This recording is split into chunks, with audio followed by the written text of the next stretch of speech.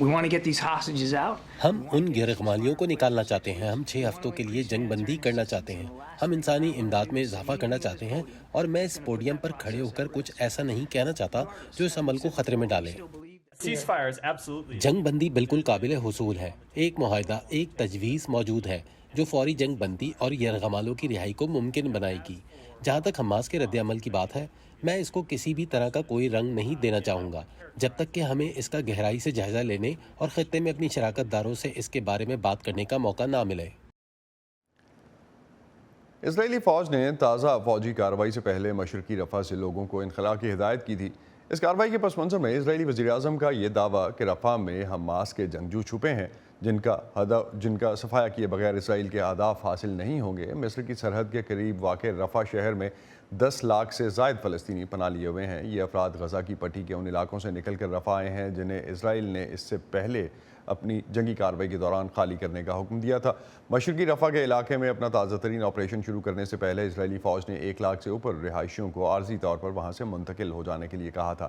Biden انتظامیہ کی طرف سے اسرائیل سے مطالبہ کیا جا رہا تھا کہ رفح میں کسی قسم کے آپریشن سے پہلے اسرائیل وہاں کی آبادی کی محفوظ مقام پر منتقلی کو یقینی بنانے کا منصوبہ پیش کرے، اور یہ کہ کسی ایسے منصوبے کی عدم موجودگی میں امریکہ رفح میں اسرائیلی آپریشن کی حمایت نہیں کرے گا. لیکن بائیڈن انتظامیہ کے مطابق پیر کے روز تک اسرائیل کی جانب سے کوئی قابل اعتماد منصوبہ پیش نہیں کیا گیا تھا.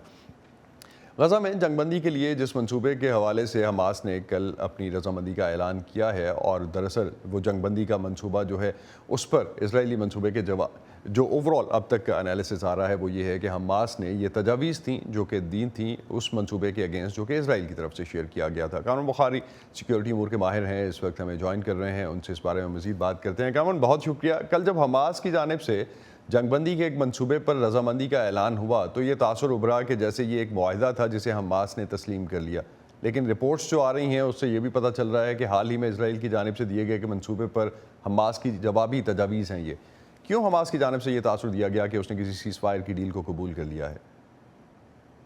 دیکھیں، فریقین جب بات چیت کر رہے ہوتے ہیں، لین دین کر رہے ہوتے ہیں، سودے بازی چل رہی ہوتی ہے، تو اس میں دوسری سائیڈ کے جو تجاویز ہوتی ہیں ان کو جوں کا تو کوئی مانتا نہیں ہے، تو اس میں امینڈمنٹس ہوتی ہیں. آج نیو یارک ٹائمز میں ایک چھوٹی سی خبر ہے جس میں انہوں نے بتایا کہ مسئلہ کیا ہے.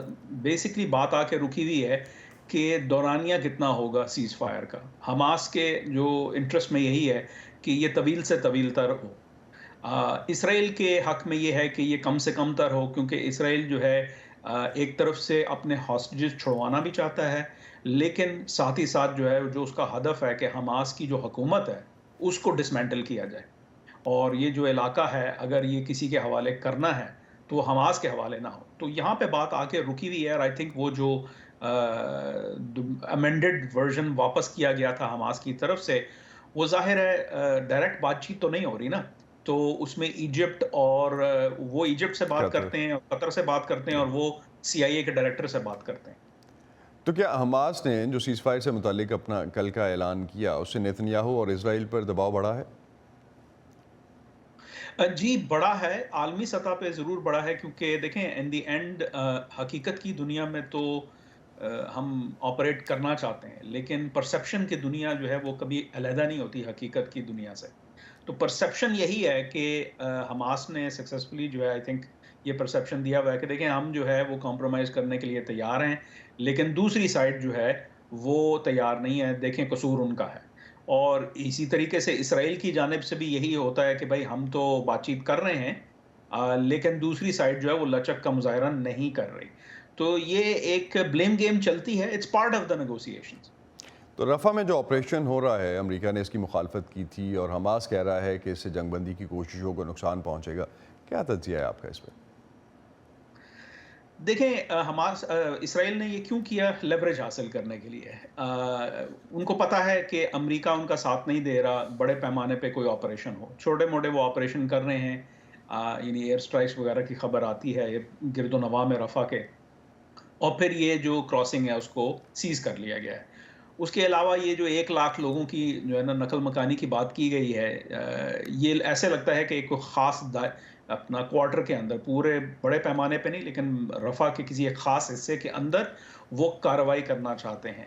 تو ظاہر ہے ایک طرف جو ہے، ایک طرف لاجک یہ ہے کہ آپ نے اگر جنگ بندی کرنی ہے، مذاکرات کر رہے ہیں تو آپ کو گڈ فیتھ شو کرنا ہے، لیکن دوسری طرف ایک اور بھی لاجک ہے اپنے مذاکرات کی، وہ یہ ہے کہ پریشر بدستور جاری رہے. حماس بھی پریشر ڈالے ہوئے ہے وہ ہاسٹیجز کے تھرو، اور دوسری طرف جو ہے، اور پھر عالمی جو ایک پبلک اوپینین ہے، گلوبل پبلک اوپینین، وہ بھی ایک لیوریج ہے حماس کے لیے. اسی طریقے سے اسرائیل لیوریج حاصل کرنے کی کوشش کر رہا ہے. تو تو رفح ایز آئی میں جو ہے said this is all militarily part of the game.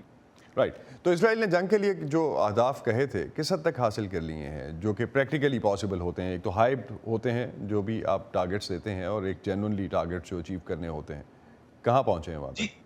جی میں 2 نومبر کو میں نے ایک مضمون لکھا تھا، اسرائیل رسکس پیرک وکٹری اوور حماس. تو میرا مقصد اس وقت یہی کہنے کا تھا کہ جس طریقے سے یہ جنگ چل رہی ہے تو حماس کو نقصان تو پہنچے گا، لیکن اسرائیل بھی جو وکٹری حاصل کرے گا تو وہ بہت جو ہے نا ایک طرح سے نہ ہونے کے برابر ہوگی. دیکھیں جہاں تک تو حماس کو ڈیگریڈ کرنے کی بات ہے، ظاہر ہے وہ حماس کی ڈیگریڈیشن ہوئی ہے. پوری طریقے سے وہ کلا کما نہیں ہو پایا جس طریقے سے وہ کہہ رہے تھے. کہ جب پوری طریقے کی میں بات کر رہا ہوں ان کی حکومت کو ڈسمینٹل کرنا، کیونکہ کسی بھی سوشل پولیٹیکل موومنٹ کو زیرو کر دینا جو ہے وہ پاسبل ہی نہیں ہوتا. تو وہ زیادہ ریٹرک ہوتی ہے.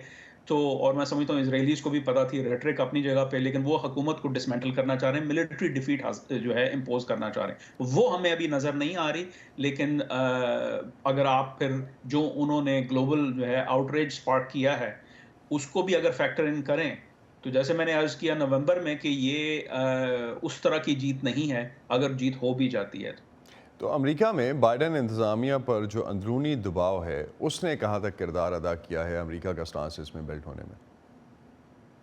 ظاہر ہے یہ ایک الیکشن ایئر ہے تو دباؤ تو ہے نا. اس وقت جو ہے اگر آپ پچھلے الیکشن کو دیکھ لیں تو وہاں 5 ملین ووٹس کا فرق تھا، اور پھر کچھ ریاستوں میں جو ہے وہ بہت ہی تھوڑے نفری تھی ووٹوں کی، مطلب کوئی 10-20 ہزار کی. تو اگر اس کو کانٹیکس میں لیا جائے اور پھر جو غم و غصہ ہے ان کو اپنی پارٹی کے بیس سے، خاص طور پہ جو لیفٹ ونگ ان کا ہے، جو فار لیفٹ ہے، تو پھر تو ان کے لیے تو مسئلہ ہے. تو ظاہر ہے یہ دباؤ ہے، لیکن وہ دباؤ دونوں طرف سے دباؤ ہے. اس دباؤ کو کیسے بیلنس کیا جائے یہ بڑا مشکل کام ہوتا ہے. تو آئی تھنک کہ جو ہے یہ جو ان کی طرف سے پالیسیز سامنے آ رہی ہیں یہ اسی بات کی عکاسی ہے کہ ان کے پاس کوئی اچھا فارمولہ نہیں ہے اس جنگ کو مطلب سیز فائر تک لے جانے میں کامیابی نہیں حاصل ہو پا رہی. بہت شکریہ کامران، آپ ہمارے ساتھ تھے. کامران بخاری ناظرین، ان سے ہم تجزیہ لے رہے تھے سیکیورٹی کے پرسپیکٹو سے. اس حوالے سے مزید بات کرتے ہیں. پشاور یونیورسٹی سے سید حسین شہید سہروردی ہمیں جوائن کر رہے ہیں، انٹرنیشنل ریلیشنز کے ایکسپرٹ ہیں. حسین، حماس کی طرف سے یہ معاہدہ قبول کیے جانے یا مجوزہ منصوبہ قبول کیے جانے کے بعد جو امکانات تھے، یا یہ کوئی سرپرائز تھا؟ اس سے پہلے بھی کوئی ایکسپیکٹیشنز تھی اس طرح کی، اور اسرائیل کے لیے بھی آپ سمجھتے ہیں یہ ایک سرپرائز تھا؟ دیکھیے بنیادی طور پر جب ہم اس معاہدے کا یا ان جو کلازز ہیں ان کو پڑھیں تو فرام دا ڈے ون پتہ چل جاتا ہے کہ جو حماس چاہتا تھا یہ تو وہی ہے.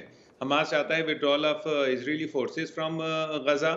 حماس چاہتا ہے کہ جو ڈسپلیس کیے گئے ہیں فلسطینی ان کو واپس غزہ میں کیا جائے، اور دوسری بات یہ کہ جو پریزنرز کی جو ہے وہ ایکسچینج کی جائے فلسطینیوں کی اور جو اسرائیلی ہیں. یہی تو حماس چاہتا تھا. تو ان کو کیا چاہیے تھا؟ وہ تو پہلے دن سے یہی چاہ رہے تھے. تو میرے خیال میں ان کے لیے تو یہ بہت بلیسنگ ان ڈسگائز ہے کہ جو وہ چاہتے تھے وہ کنڈیشنز کی صورت میں قبول کر لیا گیا ہے. اب یہ تمام چیزیں میرا یہ خیال ہے کہ اسرائیل کو بھی اندازہ تھا کہ ان کو وہ ہر صورت میں قبول کر لیں گے. سوال یہ پیدا ہوتا ہے کہ اس کے باوجود بھی وہ سب کوئی ایکسپیکٹ کر رہے تھے کہ شاید اسرائیل کوئی چیز اس کے اندر کوئی پخت لگا دے گا اور اس کی بنیاد پر جو ہم اس کو ریجیکٹ کر دیں گے. الٹا یہ ہوا جو آپ کا سوال ہے کہ سرپرائز ان کو مل گیا. اب اس سرپرائز کی بنیاد پر وہ کیا کر رہے ہیں کہ وہ قطر اور جو ایجپٹ ہے وہ دونوں سے اب ملنے کی معاملات میں وہ اس کو زیادہ ڈیلے کر رہے ہیں. یہ ایک بہت بڑا لمحہ فکریہ ہے. یہ وہ جگہ ہے جہاں پر کہ کامران نے جو بات کی ہے نا کہ جو رفح میں جو ایسا نہ ہو کہ ملٹری آپریشن شروع ہو جائے، وہ تو پھر پیورلی ایک قتل عام ہوگا. کیونکہ دیکھیں نا کہ 2 لاکھ کی جگہ ہے اور وہاں پر 15 لاکھ کے قریب لوگ آباد ہیں اور جو کہ ریفیوجیز وہاں پر آئے ہوئے ہیں. تو وہ تو ایک سیدھا قتل عام ہوگا. تو میرا یہ خیال ہے کہ اسرائیل کے لیے ایک سرپرائز تھا کہ وہ ایک دم سے جو ہے حماس اتنی جلدی مان جائے گا. تو عالمی برادری، اگر ہم دیکھتے ہیں عالمی برادری تو مخالفت کر رہی تھی رفح آپریشن کی، امریکہ بھی مخالفت کر رہا تھا، تو پھر یہ آپریشن آگے کیسے بڑھا؟ دیکھیے ہم نے آپ عالمی برادری کو اگر دیکھیے نا، انہوں نے اتنی ڈھیل دی ہے اسرائیل کو، اتنی ڈھیل دی ہے کہ اب اس کو تو لگ ہی نہیں رہا کہ عالمی برادری کہاں پر سنجیدہ ہے. ان کو ہمیں رک جانا ہے اور عالمی برادری کی بات کو جو ہے مان لینا ہے.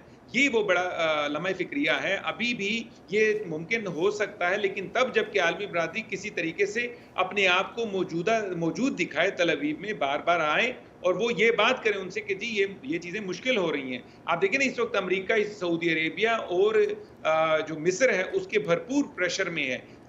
امریکہ جو ہے وہ عوامی پریشر میں ہے، پورا یورپ جو ہے وہ عوامی پریشر میں ہے. تو اسی طریقے کا پریشر ان کو پھر اسرائیل پر ڈالنا ہوگا. مجھے لگ رہا ہے کہ امریکہ اور جو بین الاقوامی جو دباؤ ہے وہ ایک قدم آگے 2 قدم پیچھے اسرائیل کو لگ رہا ہے، جس کی وجہ سے کہ وہ اسے سیریس نہیں لے رہے ہیں اور لگ ہی رہا ہے کہ ایسا ہو کہ رفح پر جو ہے کہیں حملہ ہو نہ جائے. تو رفح پہ جو ابھی محدود پیمانے پہ کارروائی شروع ہوئی ہے پروفیسر، اس میں ہم نے ایک چیز دیکھی جو کہ اسرائیلی پرائم منسٹر کا جو سٹیٹمنٹ آیا 2 دن پہلے، جس میں انہوں نے کہا کہ وہ اکیلے بھی اگر کھڑے ہوں، اسرائیل اکیلا بھی کھڑا ہو تو وہ یہ کارروائی کریں گے، یا اس حماس کے خلاف پرائمریلی انہوں نے کہا کہ وہ کارروائی کریں گے. تو آپ کے خیال میں کیا اسرائیل واقعی اکیلا کھڑا ہے؟ لیکن اب اسرائیل کی تو حکومت کا تھوڑا سا خیال رکھ لیجئے نا کہ وہ حکومت چاہتی کیا تھی. اس نے شروع میں کیا اہداف مقرر کیے تھے.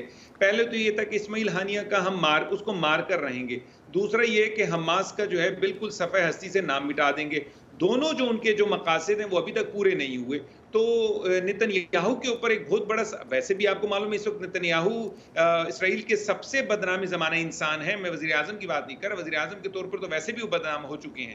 تو اگر 2 اہداف کو حاصل کیے بغیر وہ ایک دم سے پیچھے ہٹتی ہیں تو نتن یاہو، ان کی حکومت، ان کی پارٹی اور ذاتی طور پر وہ اور زیادہ بدنام ہو جائیں گے. تو وہ کیا بتائیں گے اپنی عوام کو کہ ہم نے کون سے اہداف انہوں نے اچیو کیے ہیں. اس وقت فلسطینیوں کا قتل عام وہ کسی صورت میں بھی ملحوظ خاطر رکھ ہی نہیں رہے ہیں. وہ تو اس کو کسی خاطر میں ہی نہیں لا رہے ہیں. وہ یہ دیکھ رہے ہیں کہ ہمارے سیاسی مقاصد کیا تھے. ہم نے مغویوں کو آزاد کرانا ہے. وہ کیا ہو گیا ہے ابھی تک کہ نہیں؟ وہ بھی نہیں ہوا، بلکہ وہ مشروط ہو گیا ہے. جو حماس نے شرائط مانی ہے، نئی شرائط مانی ہے. حسین ایک چیز کوئکلی، میرے پاس کوئی 1.5 منٹ ہے، میں چاہوں گا اس کو بھی آپ ایڈریس کرتے چلیں. چند دن پہلے حماس کے سیاسی ونگ کے سربراہ کا یہ بیان آیا تھا کہ حماس ہتھیار ڈالنے کو تیار ہے اگر انہیں 2 ریاستی حل دے دیا جاتا ہے. کتنا امکان ہے 2 ریاستی حل کا اس کے بعد لانگ رن میں؟ اصل دیکھیے اس وقت جو جنگ جاری ہے نا، یہ کوئی جنگ نہیں ہے. جنگ 2 برابروں کے درمیان ہوتی ہے. یہاں پر ایک مضبوط فریق ہے، دوسری طرف فریق بہت زیادہ کمزور ہے. تو یہ ایک کا دوسرے مضبوط کا مظلوم کے اوپر ظلم ہے. حقیقت میں مضبوط کا کمزور کے اوپر ظلم ہے. اب اس کے لیے ضرورت کس امر کی ہے؟ 2 ریاستی حل جو ہے وہ تو تب ممکن ہے جب بین الاقوامی جو برادری ہے وہ بیچ میں آ جائے. ورنہ تو کوئی مضبوط ہے، اس نے آلریڈی زمین قبضہ کیا ہوا ہے، اس کو کیا ضرورت ہے کہ وہ 2 ریاستی حل کو قبول کر لے؟ میرا مطلب اسرائیل کا ہے. اگر 2 ریاستی حل کی بات بھی کرتے ہیں تو ہم کہتے ہیں جی 1967 کی بارڈر جو ہے اس تک واپس چلے جائیں گے.